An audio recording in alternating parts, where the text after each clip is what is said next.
Et moi, je crois que je suis arrivée à la conclusion qu'en fait, ça n'existe pas, la recherche indépendante. Okay. Parce que je pense que dans tout, il y a une part de subjectivité, de toute façon, et que dans la recherche, je pense aussi. Et du coup, alors, si je regarde par rapport à moi-même, c'est ce que je connais le mieux, donc je peux t'en parler par rapport à comment moi je vis la recherche, et est-ce que je considère que je fais de la recherche indépendante ou que je serais appelée à faire de la recherche indépendante.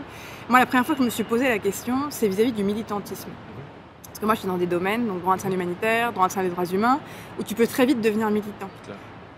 Où ce qu'offre le droit est déjà très bien si tu regardes dans l'histoire comment les individus sont protégés aujourd'hui par le droit international, c'est beaucoup mieux qu'il y a 30 ans, 50 ans, mais on peut être très vite versé dans le militantisme. Et puis, comme moi je travaille en droit international, c'est du droit négocié par des États, donc les États s'engagent uniquement à la hauteur de ce pourquoi ils ont envie de s'engager, ce qui fait que des fois on est confronté à des limites et qu'on est obligé de vivre avec ça en droit international parce que c'est le jeu, c'est des États qui créent le droit, donc ils s'imposent leurs propres limites. Et donc, si on parle de liberté d'expression, par exemple, ou d'incitation à la haine raciale, qui est le débat qu'on a en Europe en ce moment, c'est très cadré. Ouais. Et on pourrait avoir envie d'aller plus loin. Et le biais que moi j'ai toujours essayé de ne pas prendre, c'est de faire de la recherche militante. Et donc j'étais ultra positiviste. C'est-à-dire que du coup, je donnais l'état du droit et j'étais très critique à l'égard de chercheurs, de mes aînés, qui produisaient des théories qui s'écartaient de la règle de droit au nom de la protection des personnes. Et dans ma préface de ma thèse, mon directeur de thèse, comme qualité de ma thèse, a écrit que je ne versais jamais dans le militantisme. Parce que je m'étais, pour faire de la recherche indépendante, tu vois ce que je veux dire, qui là était plutôt une pression qui est entre guillemets louable ou comment dire,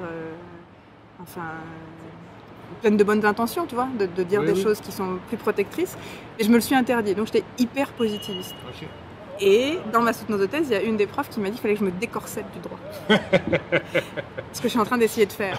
Et je suis en train d'aujourd'hui d'apprendre que tu peux être militant. Et donc en ce moment, je suis très militante par ailleurs, mais je laisse toujours mon militantisme, alors toujours en dehors de la salle de classe. Ça, je m'en fais toujours violence. Okay. Mais dans ma recherche... T'es capable ?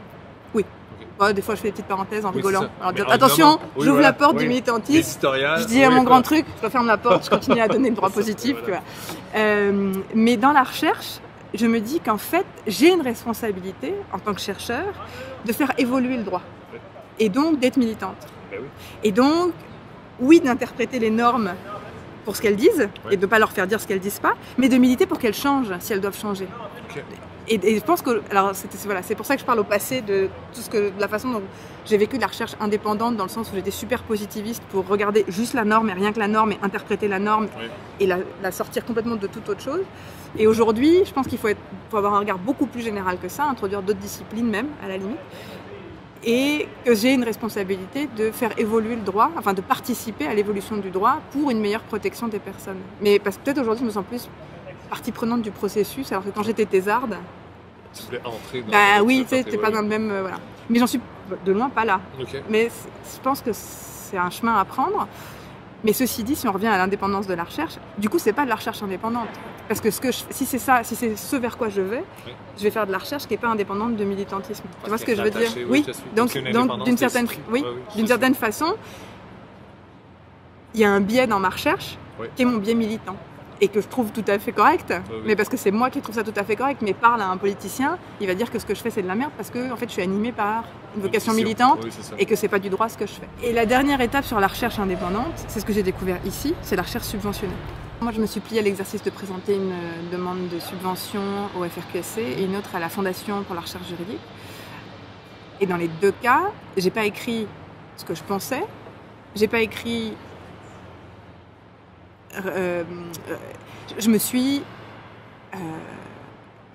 tordue pour me mettre dans un moule pour essayer d'obtenir la subvention. Tordue par rapport à... d'amener quelque chose qui va les intéresser, pour qu'ils me donnent du fric. Et évidemment, je ne l'ai pas eu, à la limite tant mieux, parce que du coup ça m'a obligée à me poser des questions et à me dire, mais est-ce que vraiment je veux faire de la recherche subventionnée ? Parce que dans le fond, qui décide de ce sur quoi je travaille ? Ils m'ont renvoyé mon truc en me disant que ma recherche n'était pas valide. Ouais, très bien, c'est quand même la suite de mon doctorat. Bon. Pourquoi pas ? C'est pas grave, mais je le vis bien. Mais tu vois, je me suis dit, mais qui décide si, par exemple, la question de savoir si la lutte contre le terrorisme, ça rentre dans le droit des conflits armés ou pas, moi je trouve que c'est intéressant. Mais tu sais, pourquoi c'est quelqu'un d'autre qui doit décider si c'est intéressant ou pas de travailler là-dessus et donc décider s'il faut me donner 50 000 $ sur 5 ans pour pouvoir mener ma recherche. Et donc je pense que la recherche subventionnée ne peut pas être indépendante parce que tu as forcément un biais, c'est comme de l'autocensure, c'est pas de la censure, mais tu te mets dans un moule pour satisfaire des exigences d'un organisme subventionneur, donc nécessairement ce que tu présentes n'est pas exactement ce que toi tu ferais si l'argent te venait comme ça ou si tu pouvais le faire sans argent.